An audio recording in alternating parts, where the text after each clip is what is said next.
আউযুবিল্লাহি মিনাশ শাইতানির রাজিম বিসমিল্লাহির রহমানির রহিম।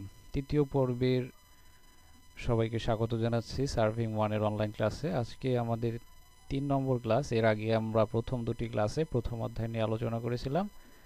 আজকে আমাদের 3 নম্বর ক্লাসে আমরা দ্বিতীয় অধ্যায়ে নিয়ে আলোচনা করব।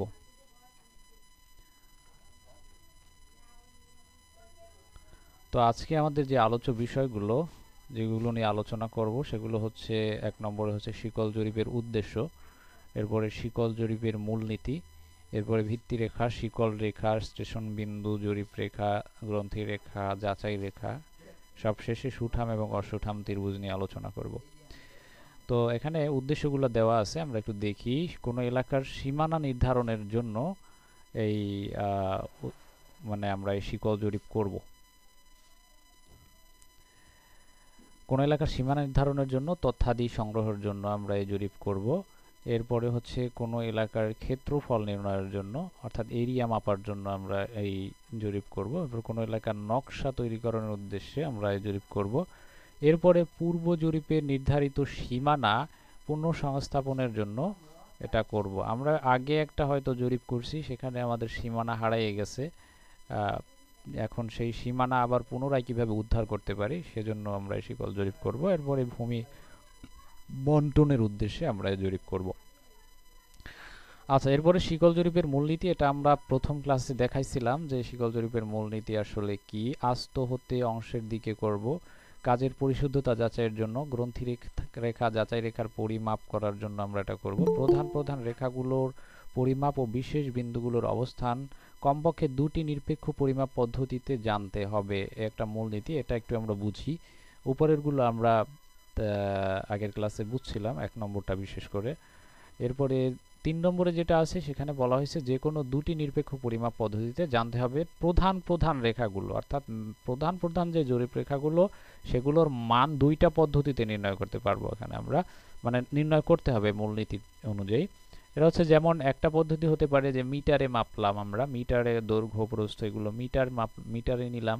আর একটা হতে পারে যে ফিটে মাপলাম। দুটি নিরপেক্ষ পরিমাপ পদ্ধতি আমরা বিভিন্নভাবে পরিমাপ করতে পারি। তার মধ্যে মিটারে করা যায়, ফিটে করা যায়, অথবা গজে হইতে পারে, এভাবে বিভিন্ন ইস্যু হতে পারে। তো এখানে দুটি পরিমাপ পদ্ধতিতে বিশেষ করে এমকেএস এবং এফপিএস পদ্ধতিতে আমরা এগুলো নির্ণয় করব। এরপরে সরজমিনে প্রাপ্ত তথ্যাদি নির্ভুল ও নিখুঁতভাবে জরিপ লিপিতে লিপিবদ্ধ করব।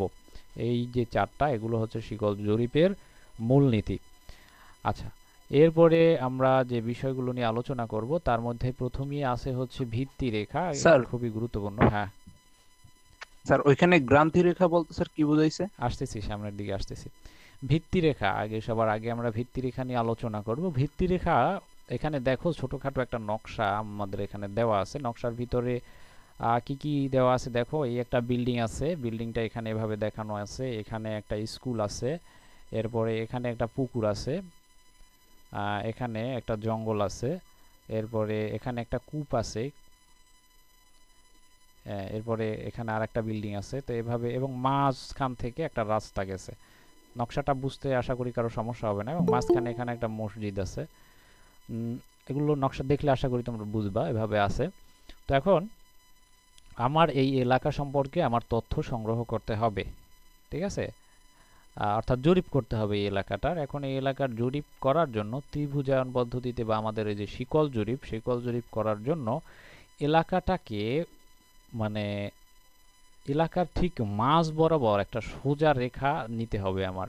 তো এখন এলাকার মাঝ বরাবর আমরা কিভাবে এই সোজা রেখাগুলো নিতে পারি, আমরা একটু যদি করি তাহলে কিভাবে নেওয়া যায়।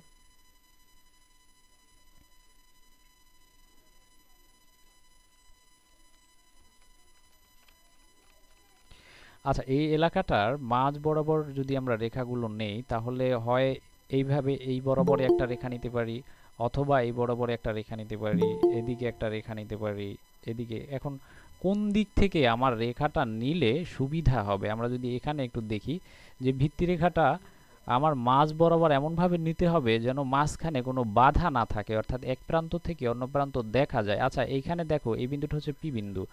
এই কর্নার থেকে এই কর্নার কি দেখা যাবে? দেখো মাঝখানে কি কি আছে, এই বরাবর যদি একটা সোজা রেখা তুমি টানো, তাহলে দেখ মাঝখানে বিল্ডিং আছে, মসজিদ আছে, এখানে একটা জঙ্গল আছে। তার মানে এই পি থেকে আর পর্যন্ত যদি তুমি পিতে দাঁড়িয়ে আর এর দিকে তাকাও, তাহলে এই বিন্দুটা কি তুমি দেখতে পারবা কিনা, মাঝখানে বাধা আছে কিনা। দেখো এখানে কয়েকটা বাধা আছে, দেখতে পারবা? জি স্যার, বাধা আছে। দেখা যাবে না। না হ্যাঁ স্যার, স্যার, দেখা যাবে না। আচ্ছা, এরপরে যদি এইখানে দাঁড়ায় যদি তুমি এদিকে তাকাও, তাহলেও কিন্তু মাঝখানে অনেকগুলো বাধা তুমি পাবা। এখানে স্কুল পাবা, হ্যাঁ, তারপরে মানে বিশেষ করে স্কুলটা তোমাকে বাধা দিবে। এরপরে যদি এদিক থেকে যদি তুমি এদিকে মাঝ বরাবরের রেখাটা নাও, তাইলে মাঝখানে কি আছে তোমার, আহ, মানে এই মসজিদটায় বাধা দিবে তোমাকে। তো এখন তোমাকে যদি এই যে কিউতে দাঁড়িয়ে যদি এস এর দিকে তাকাও, অর্থাৎ এই বরাবরে যদি তুমি একটা রেখা নাও মাঝ বরাবরে, তাইলে এখানে কিন্তু মাঝখানে তুমি কোনো বাধা পাচ্ছ না। তো এখানে এই কথাটাই বলা হয়েছে যে এলাকার মাঝ বরাবরে মূলত ভিত্তি রেখাটা যতটা সম্ভব, একেবারে একুরেট যে মাঝখানে হইতে হবে এমন কথা নাই, যতটা সম্ভব মাঝ বরাবরে একটা রেখা কল্পনা করতে হবে, এবং রেখাটা সমতল ভূমিতে হতে হবে। উঁচু নিচু বা কোনো টিলা থাকতে পারবে না, পাহাড় টাহাড় এগুলোর মধ্য দিয়ে নেওয়া যাবে না, সমতল ভূমিতে নিতে হবে। এবং এমনভাবে নিতে হবে যেন এর আশেপাশে অনেকগুলো ত্রিভুজ বানানো যায়, এবং ত্রিভুজগুলো সুঠাম ত্রিভুজ। আর সুঠাম ত্রিভুজ কি আমরা সামনে আসতেছি। এরপরে প্রতিবন্ধকতা মুক্ত হতে হবে এবং পরিদৃশ্য হতে হবে, অর্থাৎ এক মাথা থেকে অন্য মাথা দেখা যাবে এই রকমের। তো এই যে পাঁচটা বৈশিষ্ট্য, এই পাঁচটা বৈশিষ্ট্যর উপর ভিত্তি করে তোমার ওই এলাকাটার কোন জায়গা থেকে রেখাটা নিলে ভালো হবে সেভাবে তুমি আগে ওই রেখাটাকে নিবা। সবার আগে কাজ হচ্ছে এটা। তো এটাই হচ্ছে ভিত্তি রেখা।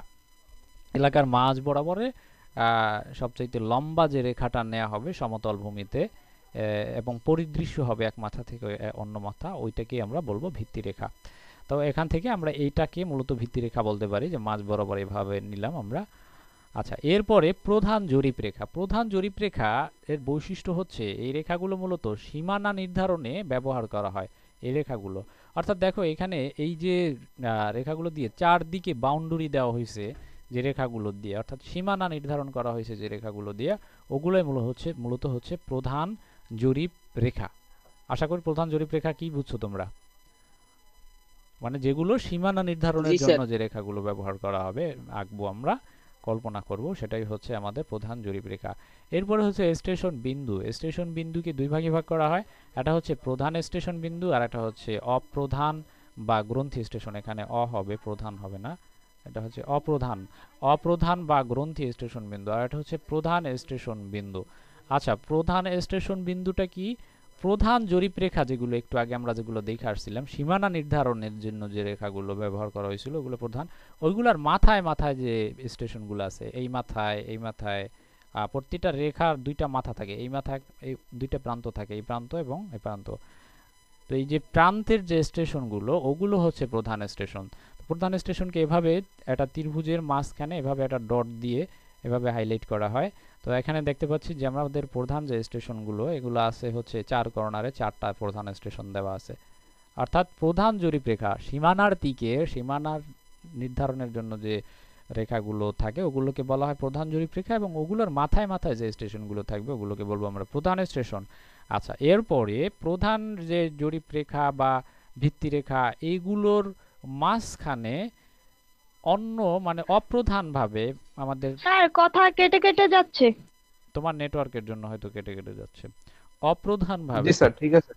প্রধান জরিপ রেখার মাঝখানে বা ভিত্তি রেখার মাঝখানে এগুলো আমার অন্যান্য জরিপকে কি করার জন্য, হেল্প করার জন্য, মানে জরিপ কাজটাকে সম্পূর্ণরূপে সম্পন্ন করার জন্য প্রধান স্টেশন ছাড়া অন্যান্য যে স্টেশনগুলো নেওয়া হবে ওগুলোকে বলবো আমরা অপ্রধান বা গ্রন্থি স্টেশন। অপ্রধান বা গ্রন্থি স্টেশন, তার মানে দুইটা স্টেশন পাইলাম আমরা। এটা হচ্ছে প্রধান স্টেশন যেটা প্রধান জরিপ রেখার মাথায় মাথায় থাকবে, আর অপ্রধান জরিপ রেখা যেটা অপ্রধান যে স্টেশন সেগুলো হচ্ছে গিয়ে তোমার প্রধান যে জরিপ রেখা ওগুলোর মাঝখানে মাঝখানে থাকতে পারে, মানে প্রয়োজন অনুযায়ী ওগুলো বসানো হবে, এগুলোকে বলা হবে অপ্রধান বা গ্রন্থি স্টেশন বিন্দু। আচ্ছা, অপ্রধানের বৈশিষ্ট্য কি, কিভাবে আমরা বুঝতে পারি? দুটি অপ্রধান জরিপ রেখা, একটু আগে যে ছেলেটা প্রশ্ন করেছিল যে অপ্রধান জরিপ রেখা বা গ্রন্থি রেখাটা আসলে কি। গ্রন্থি রেখাটা হচ্ছে যে অপ্রধান যে জরিপ এর জন্য অপ্রধান যে স্টেশনগুলো আমরা নিয়েছিলাম, এখানে আমাদের আগের চিত্রে দেখো এখানে আর অপ্রধান জরিপ স্টেশনটাকে মূলত একটা বৃত্তের মাঝখানে একটা ডট দিয়ে চিহ্নিত করা হয়।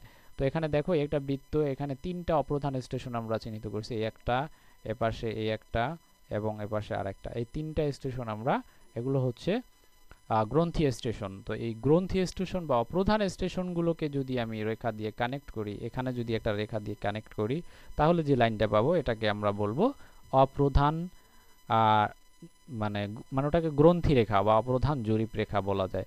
আচ্ছা, এখন যদি এইখানে এই একটা স্টেশন আছে অপ্রধান স্টেশন, এখানে একটা স্টেশন আছে, এইখান থেকে যদি একটা রেখা আমরা নেই, তাহলে তাকেও আমরা অপ্রধান গ্রন্থি স্টেশন, গ্রন্থি রেখা অথবা কি বলে অপ্রধান জরিপ রেখা অথবা গ্রন্থি রেখা বলতে পারি। আশা করি বুঝছো। এটা যেমন একটা গ্রন্থি রেখা, এখানে এটা এভাবে টানলে এখানেও একটা গ্রন্থি রেখা হবে, অর্থাৎ দুইটা গ্রন্থি স্টেশনের মিলন রেখাকে আমরা গ্রন্থি রেখা বলবো। গ্রন্থি রেখা কি ক্লিয়ার হয়েছে? জি স্যার। গ্রন্থি রেখা বোঝার জন্য সবার আগে যেটা জি বুঝতে হবে সেটা হচ্ছে গ্রন্থি স্টেশন। জি গ্রন্থি স্যার, স্টেশনটা কি? গ্রন্থি স্টেশন হচ্ছে মূল যে স্টেশন, মূল স্টেশন হচ্ছে প্রধান জরিপ রেখার কর্নারে কর্নারে থাকবে, প্রান্তে প্রান্তের দিকে থাকবে, কোনায় কোনায়। তো এগুলো ছাড়া মাঝখানে যে অপ্রধানভাবে যে স্টেশনগুলো নেব সেগুলো হচ্ছে আমাদের অপ্রধান স্টেশন বা গ্রন্থি স্টেশন, এবং সেই গ্রন্থি স্টেশন যদি দুটোকে একটা রেখা দ্বারা মিলাই দেয় তাহলে সে হবে গ্রন্থি রেখা।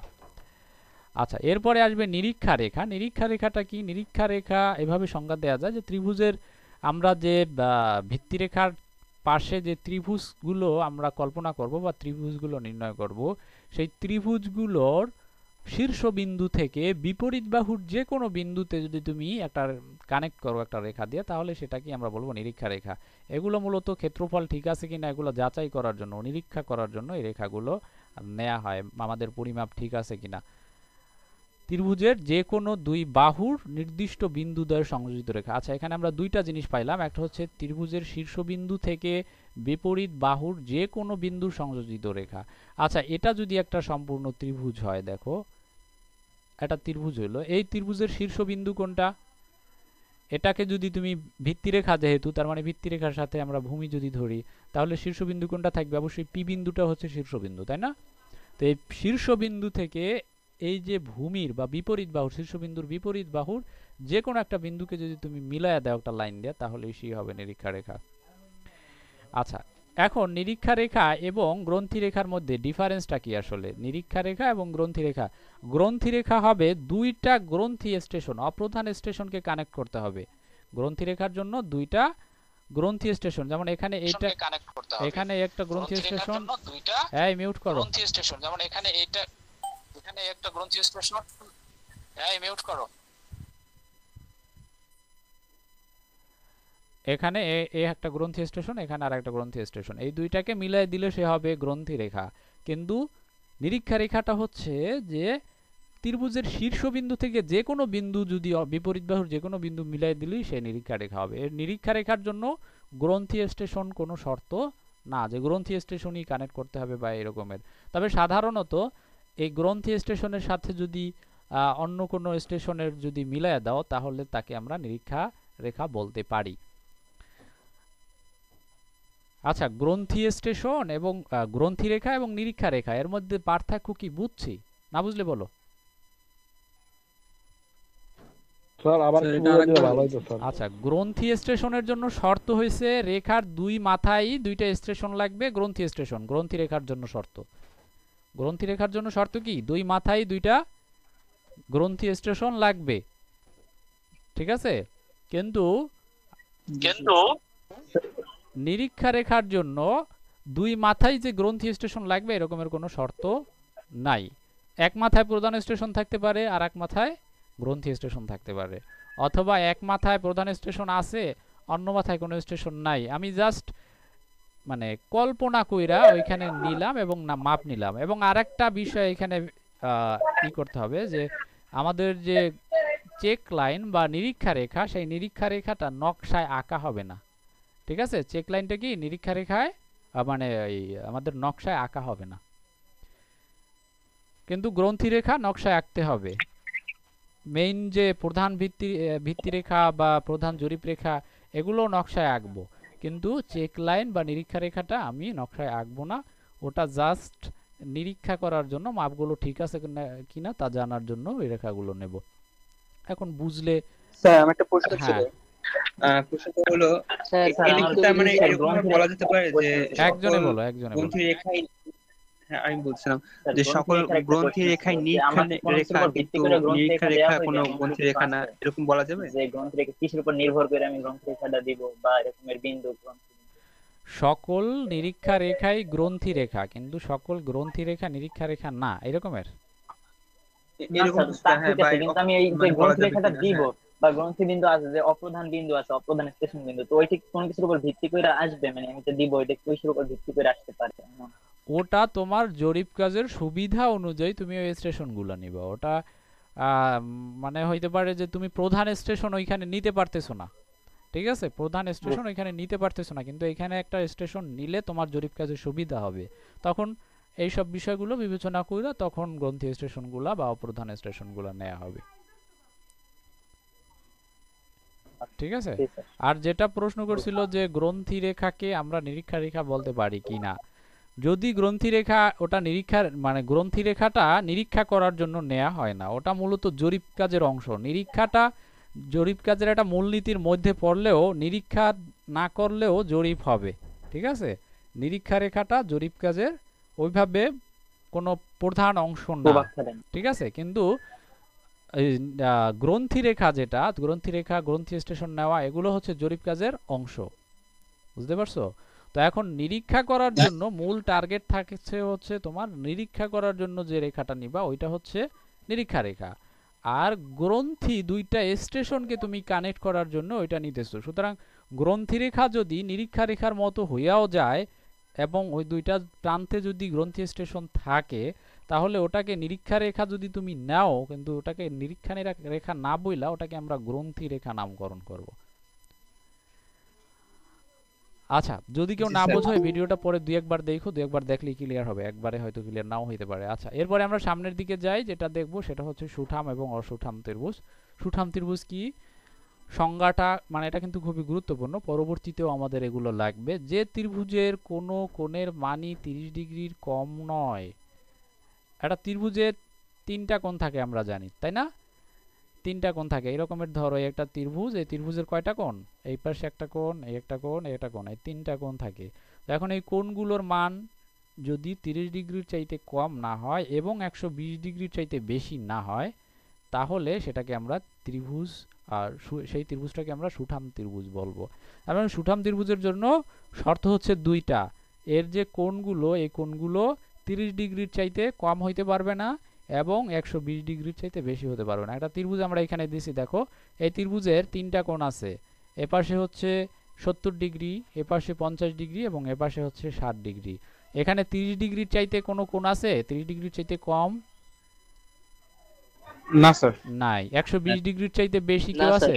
নাই। সুতরাং এই ত্রিভুজটাকে আমরা সুঠাম ত্রিভুজ বলবো, ঠিক আছে। কিন্তু নিচের ত্রিভুজটা দেখো, এখানে একটা কোণ আছে 25 ডিগ্রি, একটা কোণ আছে 125 ডিগ্রি, আর একটা কোণ আছে 30 ডিগ্রি। এখানে দেখো 30 ডিগ্রির চাইতে কম আছে এবং 125 ডিগ্রি, এটা 120 ডিগ্রির চাইতে বেশি আছে।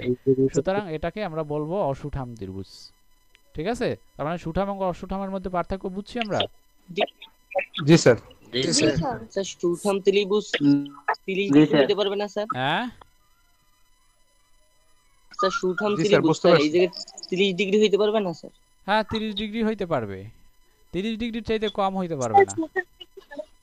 ভালো হয়। হ্যাঁ,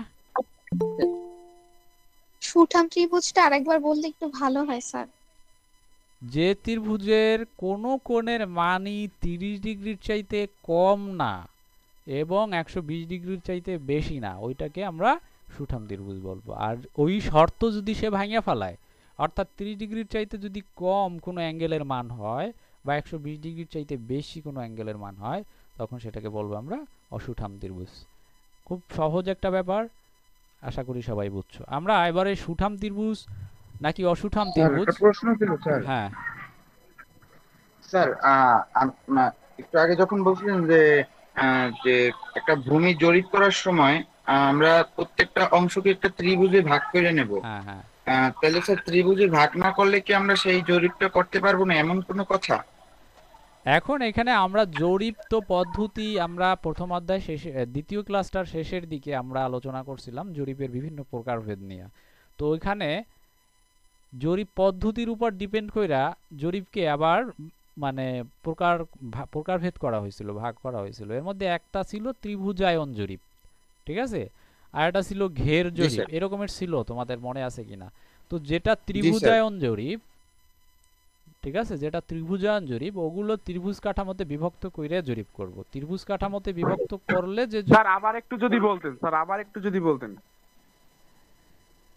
গত ক্লাসের শেষে আমরা ত্রিভুজের জরিপের প্রকারভেদ নিয়ে আলোচনা করছিলাম। ওইখানে জরিপ পদ্ধতির উপর ভিত্তি কইরা জরিপকে আবার ভাগ করা হয়েছিল। এর মধ্যে একটা ছিল ত্রিভুজায়ন জরিপ। তো ত্রিভুজায়ন জরিপটা কি?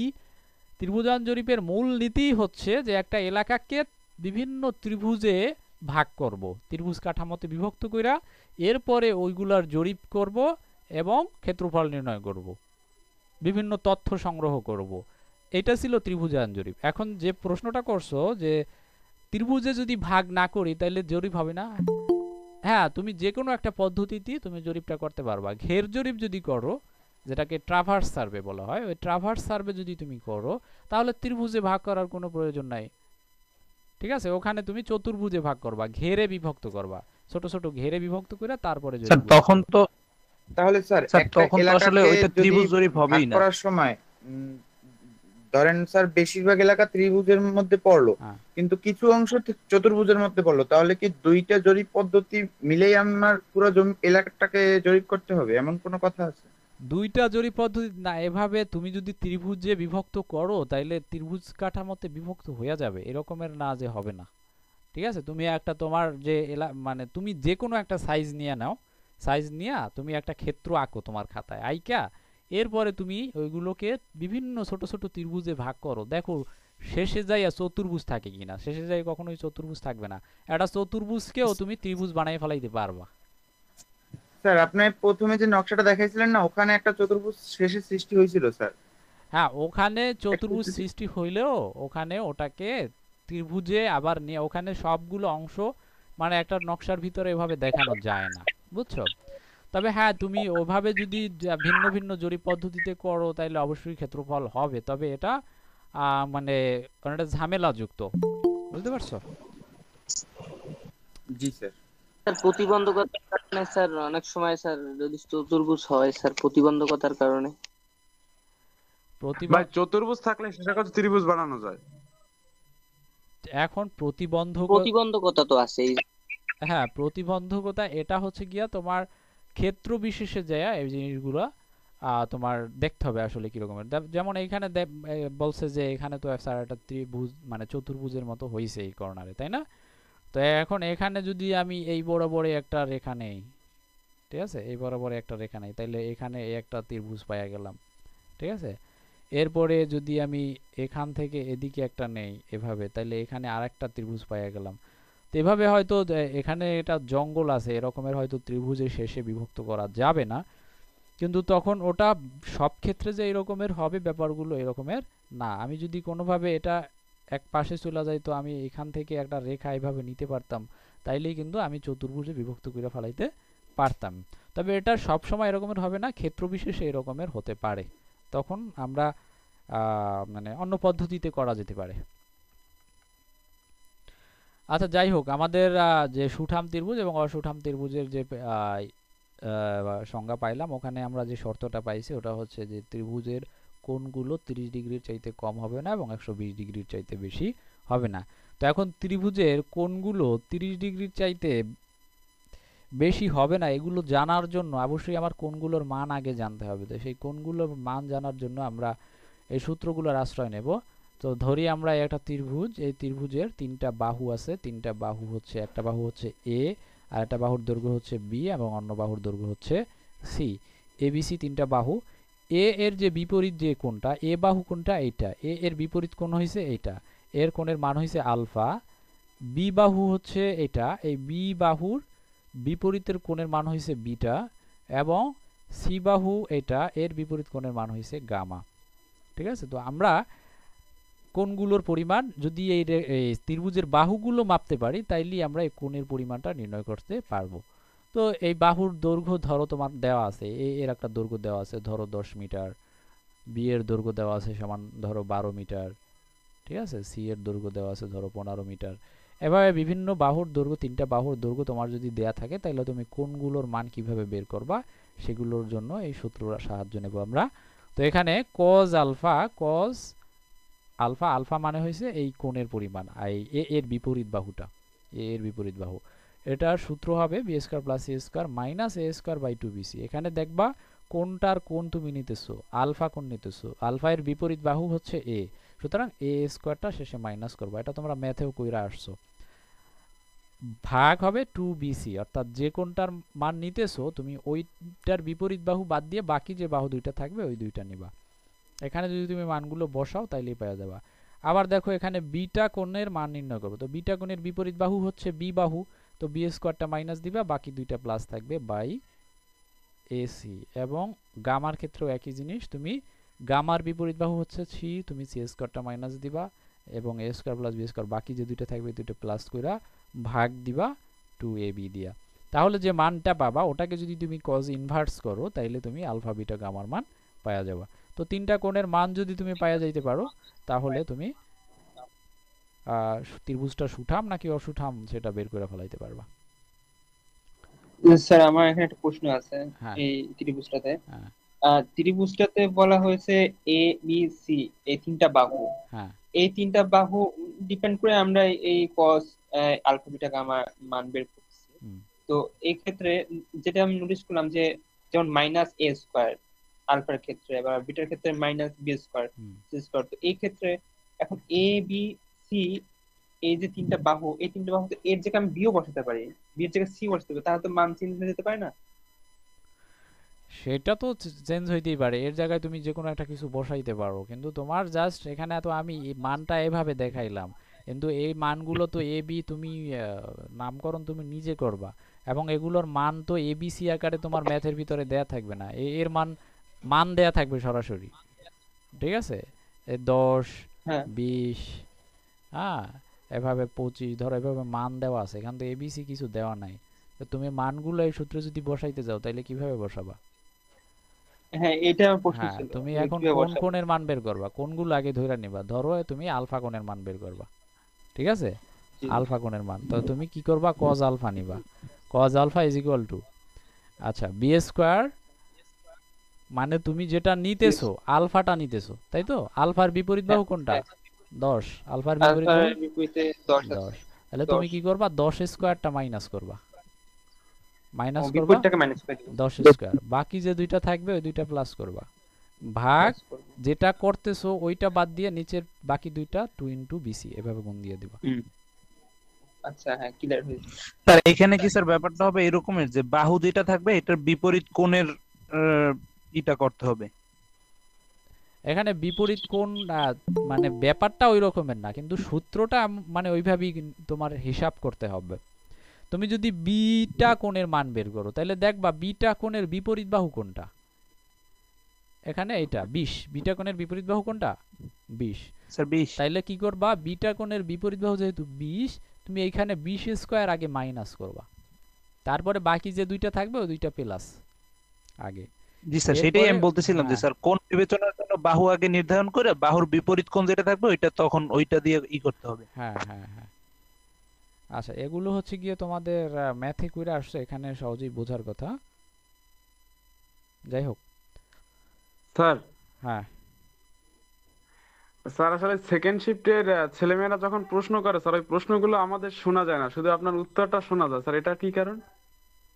এখন দুইটা মানে মানে দুইটাই থেকে নেওয়া তো, একই ব্রাউজারের দুইটা প্রোফাইল থেকে দুই জায়গায় ইয়ে করা, এই কারণে হয়তো শোনা যাচ্ছে না। আমার পিসিতে আমি ল্যাপটপ দিয়ে নিতেছি তো, ল্যাপটপে এইটা আমি দেখতেছি, আবার দুইটা ব্রাউজার দিয়ে আলাদা আলাদা ভাবে নিলে হয়তো শোনা যাইতো, যাই হোক এটা কোনোই না। জি স্যার শোনা গেলে একটু ভালো হইতো, মানে ওদের প্রশ্নটা যদি আমরা শুনতে পারতাম অনেক স্যার আমরা শুনতে পারলে ভালো হইতো স্যার। আচ্ছা যাই হোক এখন এই ক্লাসটা তো আমার পিসি ঠিক হোক, তারপরে আমি পরবর্তী ক্লাসে আমার পিসি দিয়ে নেব, তখন হয়তো ঠিক হয়ে যাবে ইনশাআল্লাহ। আচ্ছা, আজকে বাসায় যেগুলো লিখবা সেটা হচ্ছে শিকল জরিপের উদ্দেশ্য লিখবা, মূলনীতি লিখবা, ভিত্তিরেখা কাকে বলে লিখবা, ভিত্তিরেখা নির্বাচনে বিবেচ্য বিষয়গুলো লিখবা, গ্রন্থি রেখা এবং যাচাই রেখা লিখবা, এবং সুঠাম এবং অসুঠাম ত্রিভুজ কাকে বলে এগুলো লিখবা সেশনাল খাতায়। ঠিক আছে, তাহলে সবাই ভালো থাকো। আজকে এই পর্যন্তই আমরা শেষ করছি। স্যার আসসালামু আলাইকুম। প্রেজেন্ট হয়ে যাবে অটোমেটিক, তোমরা লিখে নিয়ে নাও সবাই। আসসালামু আলাইকুম স্যার। ওয়ালাইকুম আসসালাম। আসসালামু আলাইকুম। ওয়ালাইকুম স্যার। হ্যাঁ প্রেজেন্ট। Hello sir. হ্যাঁ বলো। স্যার আমার এখানে একটু প্রবলেম হলো, আমি বলছি স্যার প্রেজেন্ট কি নিয়েছেন? সকালের শিফটে আমি ভুল করে সেকেন্ড শিফটে লিংকে ঢুকে পড়েছি। পরবর্তীতে আর প্রেজেন্ট এরকম অটোমেটিক আর হয়ে করবা যাবে, না। প্রেজেন্ট অটোমেটিক হয়ে যাবে। পরবর্তীতে আর এরকম জি আর স্যার, করবা না, এরপর থেকে ঠিকমতো করবা, সমস্যা নাই। আচ্ছা ঠিক আছে। আচ্ছা, আসসালামু আলাইকুম। ওয়ালাইকুম আসসালাম। এখন কি আমরা লিড নিব? হ্যাঁ, লিভ নিয়ে নাও সবাই।